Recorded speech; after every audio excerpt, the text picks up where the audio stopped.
গতিকে সাধাৰণে কাউন্সিল নিৰ্বাচন পাতিব নোৱাৰিলেও এইখন চৰকাৰ কি বুজায় আপোনালোকে জানিব যে ইমান ব্যৰ্থ এখন চৰকাৰ এই কথাটো ইয়াতে ওলাই পৰিছে।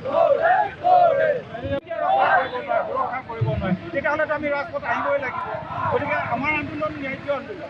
গতিকে সেইকাৰণে আমি চৰকাৰক শিকাই দিব খুজিছোঁ মাননীয় মুখ্যমন্ত্ৰী আমি সোণোৱাল কছাৰী ৰাইজে আমি বিশেষভাৱে তেখেতক আহ্বান জনাব বিচাৰিছোঁ। কাৰণ সোণোৱাল কছাৰী অট'নমাছ কাউন্সিল সুদীৰ্ঘ 11 বছৰ সোণোৱাল কছাৰী জাতীয় সংগঠনৰ আন্দোলনৰ পৰিপ্ৰেক্ষিতত সোণোৱাল কছাৰী গতিকে জাতীয় সংগ্ৰামখনৰ যি পৰিষদ ব্যৱস্থাটো আজি পৰিষদ ব্যৱস্থাটো গতিকে সেইকাৰণে আমি ৰাজপথলৈ আহিবলৈ বাধ্য হৈছোঁ আৰু আমি চৰকাৰক দাবী জনাইছোঁ যে সোণোৱাল কছাৰী স্বায়ত্তশাসিত পৰিষদৰ নিৰ্বাচন অতিশীঘ্ৰে অনুষ্ঠিত কৰক।